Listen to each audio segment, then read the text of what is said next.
നാണം കെട്ടവൻ്റെ മൂട്ടിൽ ആലുകുരുത്താൽ അതും ആനന്ദം എന്നൊരു ചൊല്ലുണ്ട്. അതാണ് പി സി ജോർജിൻ്റെ ഇപ്പോഴത്തെ അവസ്ഥ. താൻ പറയുന്നത് എല്ലാം ശരിയാണ് എന്ന് പി സി ജോർജ് ആദ്യമേ അങ്ങ് മനസ്സിനോട് പറയും. എന്നിട്ട് എന്ത് വേണമെങ്കിലും പുലമ്പും. പി സിയുടെ വാക്കുകൾ സെപ്റ്റിക് ടാങ്കിനേക്കാൾ ദുർഗന്ധം വമിക്കുന്നതാണ് എന്ന് കോൺഗ്രസിൻ്റെ പല നേതാക്കളും പറഞ്ഞിട്ടുണ്ട്. കോൺഗ്രസിലെ യുവ നേതാവായിട്ടുള്ള കണ്ണൂരിലെ തീപ്പൊരി നേതാവായ റിജിൽ മാങ്കുറ്റി പരസ്യമായി തന്നെ പി സി ജോർജിനെ നിരന്തരമായി കളിയാക്കിയിട്ടുണ്ട്.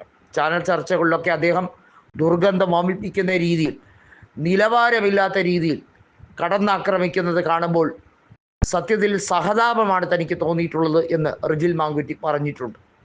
ഇപ്പോഴിതാ മുസ്ലിങ്ങൾക്കെതിരെ മാത്രമല്ല, നിരവധിയായിട്ടുള്ള തനിക്കിഷ്ടമില്ലാത്തവരെയൊക്കെ വർഗീയവാദികളെന്നും ഭീകരവാദികളെന്നും ചിത്രീകരിക്കുന്ന പി സി ജോർജിൻ്റെ ഈ സ്റ്റേറ്റ്മെൻറ്റിനെതിരെ ഈരാറ്റുപേട്ട പോലീസ് കേസെടുക്കുകയും ഈ വിഷയവുമായി ബന്ധപ്പെട്ട് കോടതിയിൽ ഹാജരാക്കുകയും ചെയ്തിരിക്കുന്നു.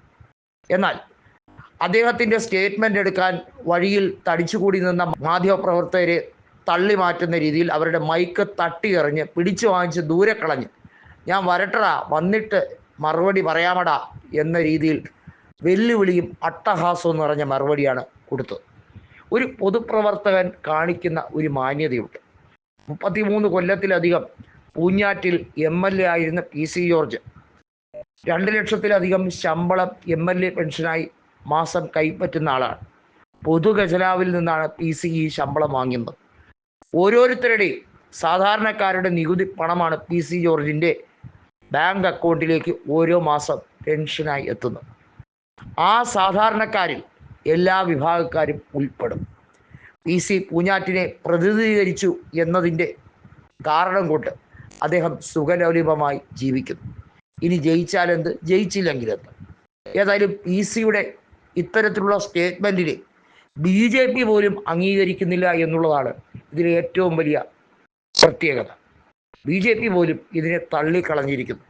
ഇത്തരം വർഗീയ പരാമർശം അതിര് കടക്കുന്നു എന്ന് പറഞ്ഞ് BJP പി സിയെ ന്യായീകരിക്കുന്നില്ല. പി സിയുടെ ഈ കാര്യത്തിൽ ഉത്തരവാദിത്തം ഏറ്റെടുക്കാൻ തയ്യാറല്ലെന്ന് സംസ്ഥാന ഘടകം അറിയിച്ചിരിക്കുകയാണ്. അതോടുകൂടി ആകെ നാറി നാണം കെട്ടിരിക്കുന്ന അവസ്ഥയാണ്. പി സിക്ക് സംരക്ഷണം കൊടുക്കണ്ട എന്ന് തീരുമാനിച്ചിരിക്കുകയാണ് BJP കേന്ദ്ര നേതൃത്വം.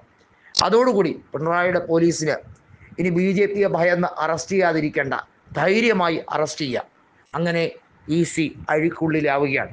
ഒരുപക്ഷെ ഇനി പുറം ലോകം കാണാൻ കഴിയാത്ത അത്ര രീതിയിലുള്ള ശിക്ഷകൾ, ഒരുപക്ഷെ കുറ്റങ്ങൾ ചാർത്തപ്പെടുകയാണെങ്കിൽ പി സി ജോർജിന് ഒരുപക്ഷെ ഒരു വ്യാഴവട്ടക്കാലമെങ്കിലും ജയിൽവാസം അനുഷ്ഠിക്കേണ്ടി വരും.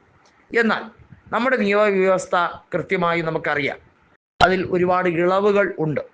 അതുകൊണ്ട് തന്നെ അദ്ദേഹം ഇതിനെയൊന്നും കൂസാതെയാണ് ഇപ്പോഴും ഇത്തരം പരാമർശങ്ങൾ, അതായത് ഇത്തരം തെറ്റുകൾ വീണ്ടും വീണ്ടും കേരള രാഷ്ട്രീയത്തിൽ ആവർത്തിച്ചു കൊണ്ടേയിരിക്കുകയാണ്. ഞാൻ ഇഷ്ടമുള്ളത് പറയും, തടുക്കാൻ നീയൊക്കെ ആര് എന്ന ചോദ്യമാണ് പി സി ജോർജ് ഇപ്പോഴും ചോദിക്കുന്നത്.